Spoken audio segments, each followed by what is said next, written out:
Hello दोस्तों, आज हम फिर से आए हैं उसी चैप्टर का एक अगला पार्ट और वेरी इंटरेस्टिंग पार्ट लेकर के। और ये बहुत ही इंटरेस्टिंग है और इसको कहते हैं VBT, valence bond theory of coordination compound. इसको पढ़ेंगे और पढ़ने से पहले इसको इजीली समझेंगे भी। और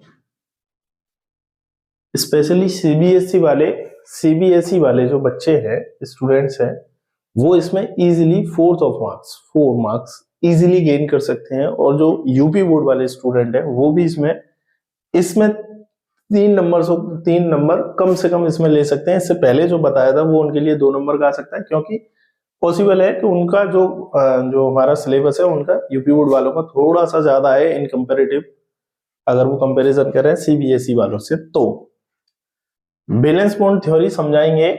उससे पहले जिन भी स्टूडेंट्स ने जो आज ही आए हमारी वीडियो को देखने, वो इससे पहले वाले वीडियो जरूर देख करके आए। और उस वीडियो का जो लिंक है हम इसके डिस्क्रिप्शन में पिन कर देंगे, तो आपको वो देखना बहुत जरूरी है। उसको देखेंगे तो इसको समझना काफी इजी हो जाएगा। थोड़ी सी हेल्प तो डेफिनेटली आपको मिलने वाली है। तो हम इसको समझाना स्टार्ट करते हैं। आप सब लोगों का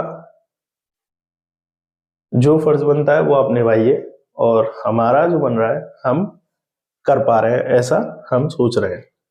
आप सब लोग कोशिश करिए कि आपसे ये चैनल सब्सक्राइब हो जाए, वीडियो लाइक हो जाए और शेयर भी हो जाए। समझाने की कोशिश करते हैं। बैलेंस बॉन्ड थ्योरी में जो कोऑर्डिनेशन कंपाउंड का है, आपको हमने पहले ही बता रखा था सारी चीजें कि इसमें सीएमए क्या होता है, लिगेंड क्या होता है, कोऑर्डिनेशन नंबर क्या होता है, कॉम्प्लेक्स क्या होता है, और सारी चीजें हमने आपको इसमें समझा रखी हैं। यदि आपने वो वीडियो नहीं देखा है तो उस वीडियो को आप डेफिनेटली देखें।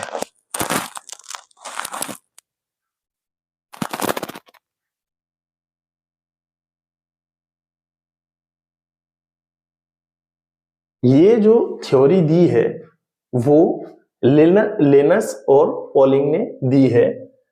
दो काफी साइंटिस्ट अच्छे होते होंगे, हमें तो पता नहीं, हमने बुक में पढ़ लिया है कि लेनस और पॉलिंग जो साइंटिस्ट थे, उन्होंने कुछ इस तरीके से पोस्टुलेट दिए थे। थोड़े से ज्यादा थे, हमारा इतने में काम चल जाएगा, क्योंकि हमारा जो एम है, हमारा जो लक्ष्य है वो सिर्फ और सिर्फ नंबर गेन करना है।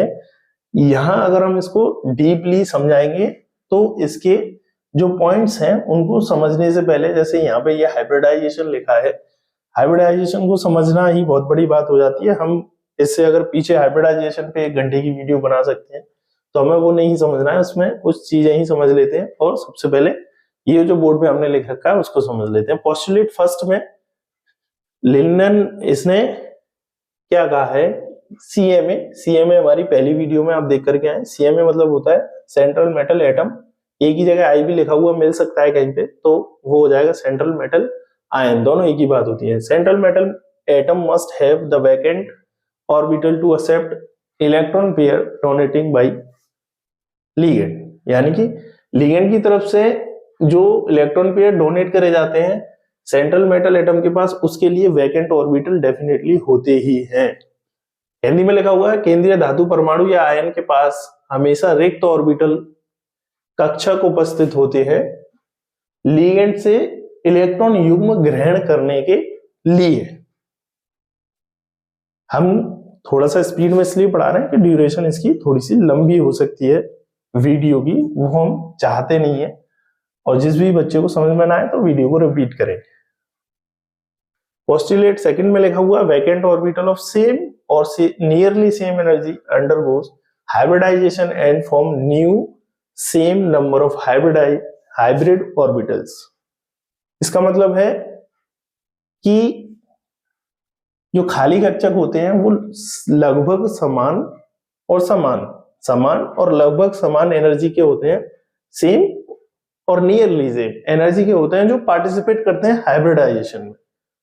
अब जितने हाइब्रिडाइजेशन में पार्टिसिपेट करेंगे, मान लो 2, 3, 4, 5, 6, what ever the number of participating the vacant orbital in hybridization process and they creates new same number of hybrid orbital, यानी कि जितने हाइब्रिडाइजेशन में पार्टिसिपेट करेंगे उतने ही नए हाइब्रिड ऑर्बिटल बनते हैं। यहाँ हिंदी में लिखा हुआ है समान तथा लगभग समान ऊर्जा के खाली कक्षक संकरण करते हैं तथा उतने ही नए संकरित कक्षक बनते हैं। सबसे इजी लैंग्वेज लिखी हुई है। पोस्टुलेट थर्ड में क्या लिखा हुआ है? Under the influence of a strong ligand electron can pair up contrary to Hund's law. Contrary का मतलब होता है विरोध करना। प्रबल लिगेंड के प्रभाव में, यानी कि कुछ लिगेंड ऐसे होते हैं, ये सबसे मोस्ट है, मैंने स्टार लगाया हुआ है, ये सबसे मोस्ट है। अगर हम वीवीटी की बात करें तो इस पे ये वाला जो है थर्ड वाला पोस्टुलेट, इस वाले पोस्टुलेट पे पूरी वीवीटी समझी जा सकती है। ये कह रहा है कि दो टाइप के लिगेंड हो जाते हैं, होते तो कई टाइप के हैं, लेकिन यहाँ पे स्ट्रॉन्ग फील्ड लिगेंड और वीक फील्ड लिगेंड से हम कुछ समझ सकते हैं। कुछ स्ट्रॉन्ग फील्ड लिगेंड जो होते हैं वो क्या करते हैं, यहाँ पे देखो ये लिख रहा है कि अंडर द इन्फ्लुएंस ऑफ, यानी कि स्ट्रॉन्ग फील्ड लिगेंड के इफेक्ट में आकर इलेक्ट्रॉन कैन पेयर अप, वो युग्मित हो सकते हैं। इलेक्ट्रॉन जो अनपेयर इलेक्ट्रॉन है वो पेयर हो सकते हैं हुंड लॉ, जो हुंड्स लॉ है उसके, उस हुंड्स के जो लॉ के उसके अगेंस्ट जाकर के। हुंड्स ने कहा था कि जब हम इलेक्ट्रॉन को फिल करते हैं किसी भी कक्षक में, मान लो पी के जो पी उपकोष होता है उसके 3 कक्षक होते हैं, तो तीनों कक्षकों में इस तरीके से भरते हैं उनको कि एक पहले तीनों कक्षकों को एक इलेक्ट्रॉन भरा जाएगा, उसके बाद दूसरा इलेक्ट्रॉन किसी भी कक्षक में आ पाएगा। तो हुंड्स लॉ के विपरीत भी क्या हो जाता है, वो इलेक्ट्रॉन पेयर हो जाते हैं। प्रबल लिगेंड के प्रभाव में अयुग्मित इलेक्ट्रॉन युग्मित हो जाते हैं हुंड के नियम के विपरीत। पोस्टुलेट फोर्थ में क्या लिखा है? अगर वीडियो जैसे मैं जो समझा रहा हूं कुछ भी समझ में नहीं आ रहा है तो वीडियो को एक और बार देखें, और फिर भी नहीं समझ में आ रहा है तो कमेंट में लिखें। सॉरी।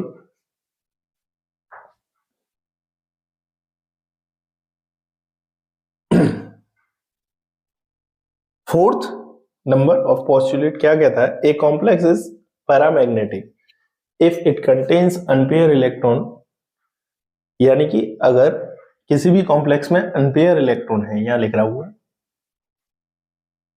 किसी भी कॉम्प्लेक्स में या सीएमए के पास अनपेयर ऑफ इलेक्ट्रॉन है तो वो पैरामैग्नेटिक होगा। ये भी मोस्ट है। इफ ए कॉम्प्लेक्स है, या ऐसे कह सकते हैं, if a center metal have unpair of electron then it will definitely paramagnetic। लिख रहा है कि if all the electron is paired, सारे के सारे इलेक्ट्रॉन क्या है? पेयर्ड है, the complex is diamagnetic। अगर इलेक्ट्रॉन सारे युग्मित होंगे तो क्या होगा? युग्मित होंगे तो प्रति चुंबकीय होगा। हिंदी में समझा देते हैं इस बात को। यदि उपसह संयोजक में अयुग्मित इलेक्ट्रॉन होते हैं, यदि उपसह संयोजक में अयुग्मित इलेक्ट्रॉन होते हैं तो वह अनुचुंबकीय होता है। ऐसे समझिए कि अयुग्मित इलेक्ट्रॉन होंगे केंद्रीय परमाणु धातु में तो वह अनुचुंबकीय होगा। अनुचुंबकीय का मतलब होता है अपने पास बुलाना, अट्रैक्ट करना। और यदि युग्मित इलेक्ट्रॉन होते हैं तो वह प्रतिचुंबकीय होता है। प्रतिचुंबकीय का मतलब होता है डिस्ट्रैक्ट करना, अपने आप से दूर भगाना। फिफ्थ ऑफ पोस्टुलेट क्या कहता है? इस पोस्टुलेट में क्या है? Non bonding of electron of CMA, non bonding electron of CMA remains unaffected and do not take part in the chemical bonding. यानी इसका मतलब है कि सीएमए के या धातु के जो अबंधित इलेक्ट्रॉन होते हैं वो बंध बनाने में भाग नहीं लेते हैं। तो ये सारे पोस्टुलेट और भी हैं जिनसे हमारा काम इनसे चल जाता है, तो आगे इतना भी जरूरी नहीं है। तो इनको या तो स्क्रीनशॉट ले लीजिए या फिर वीडियो को पॉज करके आप लोग लिखने की कोशिश करिए।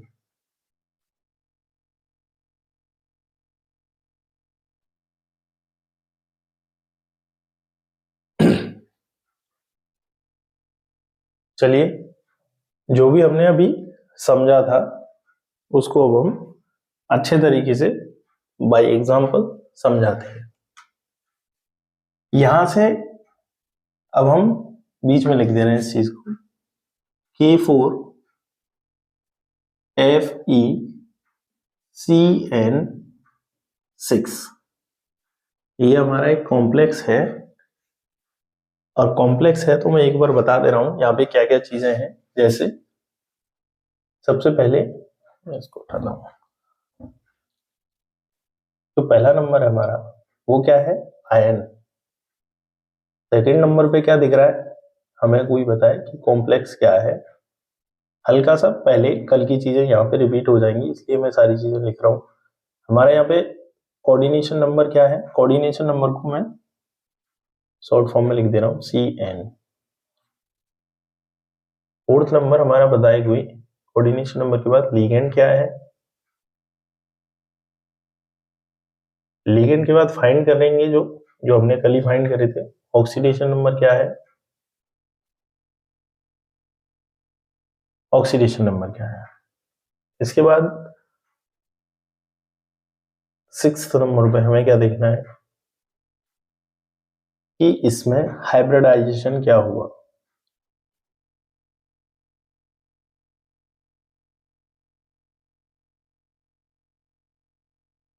हाइब्रिडाइजेशन के बाद हमें देखना होगा इसकी जियोमेट्री क्या हुई।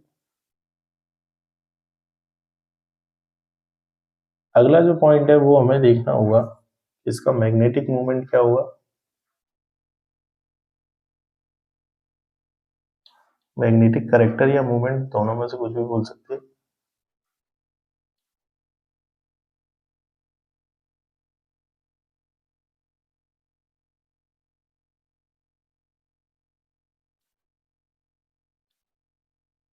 अच्छा, इसके बाद कोई पूछे तो एंगल बता देना। अगला पूछे तो म्यू की वैल्यू बता देना। इसका जो फॉर्मूला होता है वो होता है n+2। अब हम समझते हैं, इसको लिख रहे हैं आयन हमारे पास क्या है, पोटेशियम है। कॉम्प्लेक्स हमारा क्या है, ये है कॉम्प्लेक्स FeCN6 का होल 6। कोऑर्डिनेशन नंबर क्या है, ये वाला होता है कोऑर्डिनेशन नंबर। लीगेंड क्या है, लीगेंड है हमारा साइनाइड। यहाँ पे डोनर भी आ जाता है कि इस लीगेंड में डोनर क्या है इन दोनों में से, कार्बन होता है डोनर। ऑक्सीडेशन नंबर क्या है, ऑक्सीडेशन नंबर है +2। हाइब्रिडाइजेशन फाइंड करेंगे, जियोमेट्री ये सारी चीजें निकालने के बाद फाइंड करेंगे। तो यहां देखेंगे हम कि इसमें कुछ इस तरीके से ये K+4 हो जाएगा इस तरीके से, और यहां पे होगा FeCN6 वैल्यू -4। जब हम यहां से निकालने की कोशिश करेंगे ऑक्सीडेशन नंबर इसका, तो Fe आएगा +2 इस तरीके से। यहाँ जो ऑक्सीडेशन नंबर आएगा वो +2 आएगा, क्योंकि यहाँ पे हम लिख दे रहे हैं ये +2 हो जाता है और ये -1 हो जाता है, और ये 6 टाइम है यहाँ से, तो 6 टाइम लेंगे तो -6 +2, तो टोटल वैल्यू -4 आती है। अब हम यहाँ पे लिख दे रहे हैं कि Fe जो 26 होता है इसका एटॉमिक नंबर, उसका हम इलेक्ट्रॉनिक कॉन्फ़िगरेशन करेंगे, हिंदी में कहते हैं जिसको इलेक्ट्रॉनिक विन्यास। इसको करेंगे 1s2 2s2 2p6 3s2 3p6 4s2 और 3d6। ये जिसके भी समझ में नहीं आता है इलेक्ट्रॉनिक कॉन्फ़िगरेशन, तो हमें जरूर कमेंट में बताइए, हम इसकी भी एक वीडियो बना देते हैं। फिलहाल इतना ही समझ लीजिए कि ये जो ऊपर पावर लिखी हुई है ये इलेक्ट्रॉन के नंबर है जो इसके बराबर होने चाहिए। तो जोड़ के देख ले रहे हैं इनको हम, इनका सम 2 और 2, 2 और 2 4 हो जाते हैं, 4 और 6 10, 10 और 2 12, 12 6 18, 18 2 20 और 6 26, कुछ इस तरीके से। आगे समझिए कि हम क्या कर रहे हैं, यहां में क्या लगाना है, Fe+2 वाला लगाना है, वहां से +2 आ रहा है, तो हम इसको ऐसे लिख सकते हैं Ar, आर्गन जो होता है हमारा, वो उसका एटॉमिक नंबर 18 के बराबर होता है, तो हम यहां तक 18 तक वैल्यू छुपा लेंगे, 18 तक वैल्यू छुपा लेंगे तो यहां तक 18 होता है, तो उसके बाद क्या आ जाएगा 4s2 और 3d6। इसको ऐसे लिखा जा सकता है, आर्गन 18 को 3d6 और 4s2। यहां पे अगर हम इसको इस तरीके से लिखते हैं, केवल 26 है, केवल 26 है, अगर यहाँ +2 लगा देते हैं तो +2 होने का ये मतलब होता है, यानी कि किसी पे भी पॉजिटिव पावर है उसका मतलब उसने इलेक्ट्रॉन डोनेट करे हैं, उसका मतलब क्या है कि उसने इलेक्ट्रॉन डोनेट करे हैं, तो इसने +2 लगा दिया। +2 का मतलब ये जो 4 वाला ऑर्बिटल है, 4s वाला जो ऑर्बिटल है शेल का, ये जो ऑर्बिटल है उसमें से इसने ये इलेक्ट्रॉन डोनेट कर दिया, और यहाँ से +2 लगाया हमने, तो यहाँ की जो वैल्यू है वो डोनेट हो गई 0 हो गई। क्या हो गई? 0 हो गई। उससे पहले मैं एक चीज बता दे रहा हूं कि हम बार बार लिख रहे थे स्ट्रॉन्ग फील्ड लिगेंड और weak field ligand. Strong field ligand ज्यादातर जिनमें कार्बन और नाइट्रोजन पाया जाता है, जैसे साइनाइड है, एमाइड है, NH2 हो गया, NO2 हो गया, EN एथिलीन डाइएमीन हो गया। और वीक फील्ड लिगेंड जो होते हैं ज्यादातर ऑक्सीजन आ जाता है और हैलाइड आ जाते हैं उसमें, जैसे FCl BRI, F Br लिख दे रहा हूं पहले, Cl और आयोडीन H2O, ये सारे जो है वीक फील्ड लिगेंड है। आप फिर से मैं एक बात बता दे रहा हूं कि स्ट्रॉन्ग फील्ड जो लिगेंड होते हैं वो क्या करते हैं, पेयर बना देते हैं। किसका पेयर बना देते हैं? इलेक्ट्रॉन का पेयर बना देते हैं। अब हमारे पास ये है 3d6, तो 3d6 में जो d होता है उसमें ऑर्बिटल्स के नंबर होते हैं 5, 1 2 3 4, 5 हो गए, 1 2 3 4 5 हो गए। इसमें हुंड के लॉ के अकॉर्डिंग हम क्या करेंगे, इलेक्ट्रॉन को फिल करेंगे। हुंड का लॉ कहता है कि सबसे पहले हर ऑर्बिटल को एक इलेक्ट्रॉन देना चाहिए, बाद में बचते हैं तो फिर इनको पेयर बनाइए। और ये है हमारा खाली 4s वाला, ये है हमारा 3d वाला, इसमें 6 इलेक्ट्रॉन है। इसके बाद जो आने वाला है वो आएगा 4p वाला, जिसमें भी हमारे 4p जो इलेक्ट्रॉन है वो 0 है। अब Cn जो आ रहा है वो स्ट्रॉन्ग फील्ड लिगेंड से आ रहा है या वीक फील्ड लिगेंड से आ रहा है? आप सबको दिख रहा है कि जो Cn है वो स्ट्रॉन्ग फील्ड लिगेंड से आ रहा है। अब स्ट्रॉन्ग फील्ड लिगेंड से आ रहा है तो Cn क्या करेगा, इनके पेयर को, जो अनपेयर है, पेयर का मतलब जोड़ा, तो ये सिंगल है, ये सिंगल है, ये सिंगल है, ये सिंगल है, ये पेयर है, तो क्या करेगा, उनको पेयर में बना देगा। पेयर में बना देगा मतलब यहां का ये इलेक्ट्रॉन इसके पास आ जाएगा और ये वाला इलेक्ट्रॉन इसके पास आ जाएगा। जैसे मैं नेक्स्ट बना दे रहा हूं,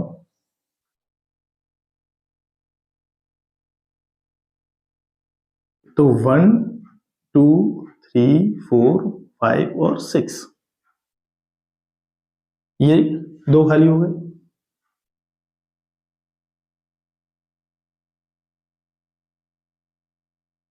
तो ये हो गया 4p 0 वाला, ये 4s 0 वाला, और ये हो गया 3d6 वाला। तो हमने तीसरा या चौथा पोस्टुलेट जो पढ़ा था उसमें बताया था कि जो खाली ऑर्बिटल होते हैं वो ही पार्टिसिपेट करते हैं किसमें, हाइब्रिडाइजेशन में। तो हम देख रहे हैं कि डी के कितने हैं, 1 और 2, डी के कितने हैं 1 और 2, एस का कितना है केवल 1, और पी के कितने हैं 3, पी के कितने हैं 3, तो पी हो जाएगा 3। हम देखते हैं कितने कोऑर्डिनेशन नंबर है उतने ही हमें एम्प्टी ऑर्बिटल जो खाली कक्षक हैं वो पार्टिसिपेट कराने पड़ेंगे संकरण में। थोड़ा सा कम समझ में आ रहा होगा, अगला एक और कराएंगे तो उसमें अच्छे से समझ में आएगा। तो यहां से क्या होगा, ये जो एम्प्टी ऑर्बिटल है वो पार्टिसिपेट करेंगे हाइब्रिडाइजेशन में, संकरण में पार्टिसिपेट करेंगे। और कितने पार्टिसिपेट कर रहे हैं, 6 कर रहे हैं। देखो 1 2 3 4 5 6। तो ये जो होगा इसमें 6, मैंने बार बार बताया था जितने पार्टिसिपेट करेंगे उतने ही नहीं बनेंगे। तो 1 2 3 4 5 6 हो गए। 1 2 3 4 5 6। तो ये जो ऑर्बिटल है ये सारे के सारे कौन से होंगे, D2sp3। ये भी होगा D2sp3, D2sp3, D2sp3, और ये भी सेम D2sp3, और ये भी D2sp3, ये वाला होगा। सारे के सारे CN होंगे, लिगेंड से मिलते हैं तो जो लिगेंड होगा वही CN होंगे। यहां पे हाइब्रिड ऑर्बिटल है तो थोड़ा सा इस तरीके से इसमें फिल करेंगे।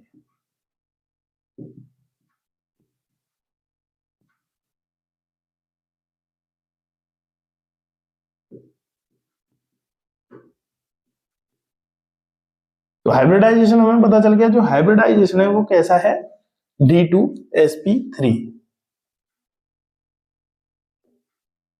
D2sp3 जो हाइब्रिडाइजेशन होता है उसे क्या बोलते हैं, इनर इसलिए बोल रहे हैं कि इसके आगे वाला जो ऑर्बिटल है वो पार्टिसिपेट नहीं कर रहे, अंदर वाले पार्टिसिपेट कर रहे हैं। देखो ये जो है D ऑर्बिटल है वो अंदर वाला ऑर्बिटल है, क्योंकि इसमें थर्ड से पहले मतलब थर्ड के बाद 4 ऑर्बिटल में भी इलेक्ट्रॉन एंटर कर चुके हैं। तो ये क्या है, inner orbital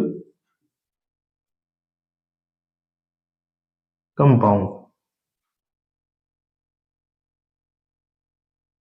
inner orbital compound. इसके अलावा ये ज्योमेट्री हो गई। हमने बताया था कि इसमें एक और पॉइंट जोड़ लीजिए, अनपेयर इलेक्ट्रॉन।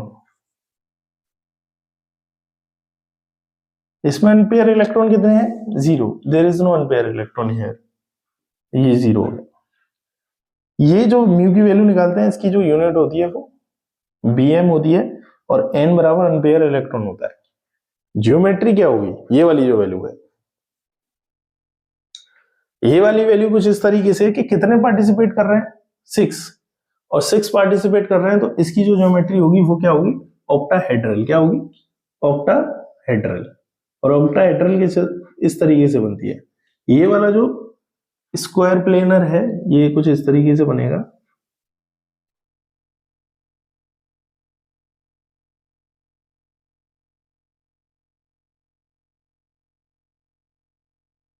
ये, और एक ऊपर आएगा और एक नीचे, इस तरीके से बनता है। और इनके जो एंगल होंगे वो सारे के सारे कौन से होंगे, 90 डिग्री। इसका जो नाम होगा ऑक्टाहेड्रल।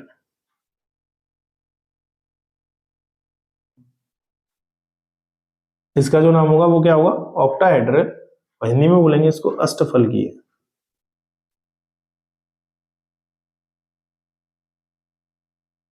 अष्टफलकीय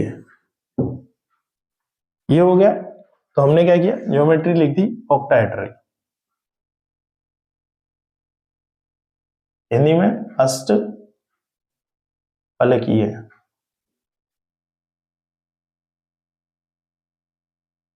मैग्नेटिक मूवमेंट पता चलता है किससे, अगर अनपेयर इलेक्ट्रॉन होंगे, यदि अनपेयर इलेक्ट्रॉन होंगे तो वो मैग्नेटिक होगा। जैसे मैं हूं, अनपेयर का मतलब क्या है, ये अभी खाली है। खाली मतलब मैं समझ लीजिए, मैं अपनी ट्रिक से बता दे रहा हूं कि अगर कोई व्यक्ति भूखा होगा तो वो क्या करेगा, खाने की तरफ अट्रैक्ट हो जाएगा। ऐसे ये क्या है, अभी इनका पेट खाली है, अभी ये भूखे हैं, तो क्या करेंगे, ये क्या करेंगे, ये अपनी तरफ किसी को अट्रैक्ट करेंगे, यानी कि ये मैग्नेटिक प्रॉपर्टी को शो करेंगे। तो जहां भी अनपेयर वैल्यू होगी वहां मैग्नेटिक प्रॉपर्टी होगी, यानी कि पैरामैग्नेटिक होंगे। तो यहाँ पे तो हमारा कोई भी अनपेयर नहीं है, ये खाली है और ये पेयर है, तो हमारे पास पेयर्ड है तो हमारा क्या होगा, डायामैग्नेटिक होगा, प्रतिचुंबकीय।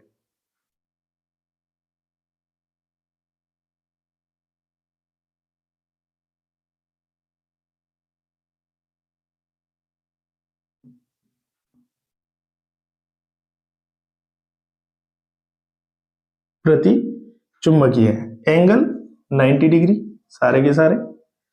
इसको स्क्रीनशॉट ले लीजिए या फिर समझने की कोशिश करिए, हम फिर से इसी को समझाएंगे।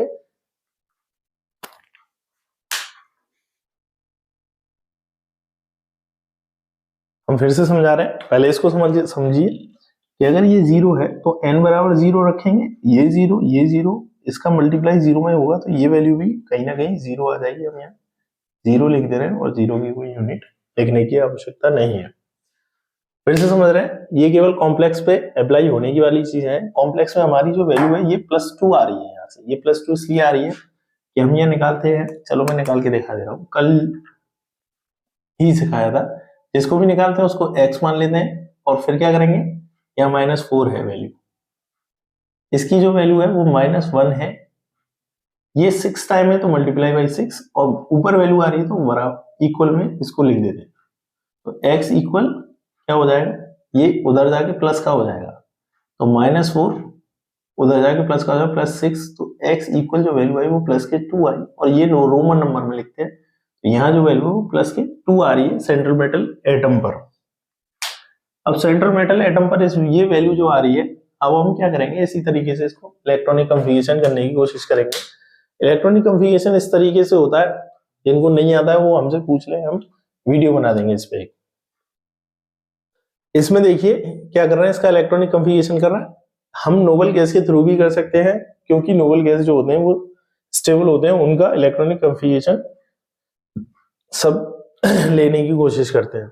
यहाँ पे देखिए ये जो है 18 तक हमने यहां तक ले लिया, उसके बाद फिर से चलेंगे आगे, नियरली है ये इसके, तो ये 4s2 लिख दिया और 3d6 लिख दिया। अब हम क्या कर रहे हैं, 2 इलेक्ट्रॉन डोनेट कर दे रहे हैं, तो ये क्या होगा, लास्ट वाले सेल में से s सब सेल में से 2 इलेक्ट्रॉन हमारे चले जाएंगे, तो 3d6 रह जाएगा 4s0, यानी कि 4s वाला जो ऑर्बिटल है वो खाली हो जाएगा, इससे आगे जो 4p आएगा वो भी हमारा खाली रहेगा। 3d में हम इलेक्ट्रॉन को भरेंगे अकॉर्डिंग टू हुंड्स लॉ, एक एक करके भरेंगे। उसके बाद देखेंगे हम हमारा जो लिगेंड है यहाँ पे या यहाँ पे वो स्ट्रॉन्ग फील्ड से कनेक्टेड हो रहा है या फिर वीक फील्ड से कनेक्टेड हो रहा है। तो हमारा जो लिगेंड है वो स्ट्रॉन्ग फील्ड से कनेक्टेड हो रहा है, तो क्या होगा, वो डेफिनेटली क्या करेगा, अनपेयर्ड को पेयर कर देगा। पेयर कर देगा मतलब कंप्रेस कर देगा उस चीज को। तो हमारे इनर ऑर्बिटल में यानी कि अंदर वाली साइड 2 ऑर्बिटल खाली हो जाएंगे। 2 ऑर्बिटल यहां से खाली हो गए, चाहिए कितने, 6, जो नंबर यहाँ पे होगा उतने ही ऑर्बिटल, या फिर हाइब्रिडाइजेशन के लिए उतने ही ऑर्बिटल हमें चाहिए होंगे। 2 यहां से, एक s वाला खाली हो गया और 3 जो है वो p में से मिल जाएंगे, तो हमारे 6 हो गए। देखो 1 2 3 4 5 6,